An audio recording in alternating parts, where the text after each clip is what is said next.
He moved to the forest after everything fell apart. No big reasons, no dramatic farewell, just too many memories, too much noise. His name was Leo, 17, a boy who had grown quiet before his time. The small wooden cabin at the edge of the woods wasn't home, but it was all he had left that felt real. The trees didn't ask questions. The wind didn't expect answers.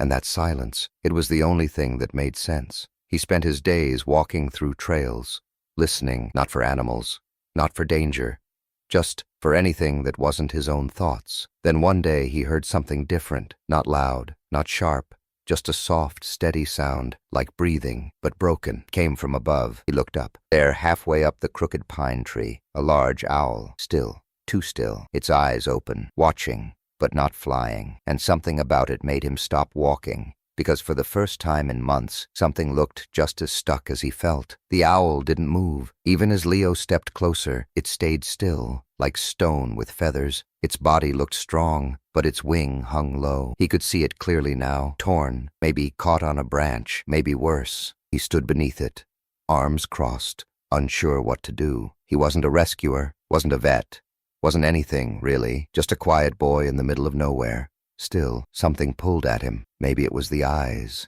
tired but aware. Maybe it was the fact that, just like him, the owl didn't belong anywhere anymore. He came back the next morning, and the next, with food, with water, with time. And the owl stayed, didn't run, didn't fly. Leo named him Echo, because he was the only thing that didn't echo back when the forest went quiet.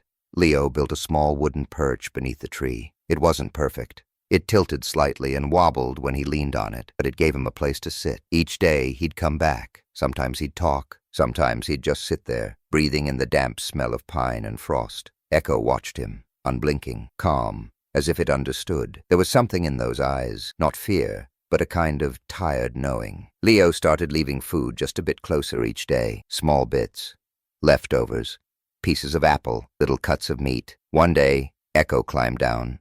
Not flew, just climbed, slowly, carefully, like a tired old man coming downstairs in the dark. Leo didn't move, didn't speak. Echo walked to the edge of the perch, ate, then climbed back. And that's when Leo started to feel something he hadn't felt in a long time. Needed. The forest was a different kind of quiet with Echo in it.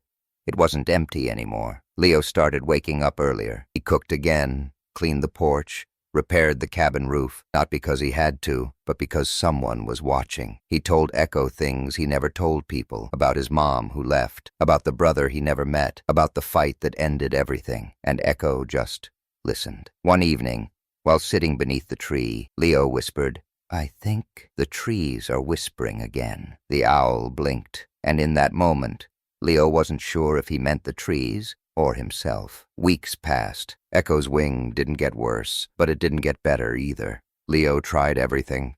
Wraps, herbs, even a call to a ranger hotline using the satellite phone. But no one came. No one cared.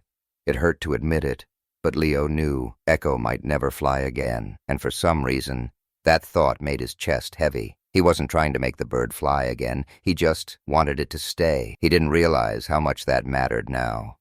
This wasn't just a wild bird anymore. It was the only thing in his life that came back every day without asking for anything. It made the days feel less long, the nights less sharp. Leo whispered, "If you never fly again, that's okay." And Echo didn't move. But somehow, that felt like an answer. One cold morning, something was different. The air felt lighter, the trees still, like they were holding their breath. Leo stepped outside with a blanket over his shoulders. And there, on the perch, Echo flapped his wings, once, twice, then jumped, not far, just to the ground. But it wasn't a fall. It was flight, short, clumsy, but flight. Leo froze. He didn't cheer, didn't clap. He just sat on the steps and smiled. Echo looked at him, and for the first time, the bird moved toward him on its own, perched beside him, close, still. Two creatures who'd forgotten what it meant to move, finally learning again. That evening, the forest changed. A sharp smell, smoke. Leo saw it, far in the distance, over the hill, small now, but moving fast. He grabbed his coat, his bag, a few supplies, and Echo. He wrapped the owl in a towel, held it close. They ran, Not fast, but steady. Every few steps, Leo looked back, ash in the air, sky turning orange. He didn't know where he was going, only that he couldn't leave the bird behind.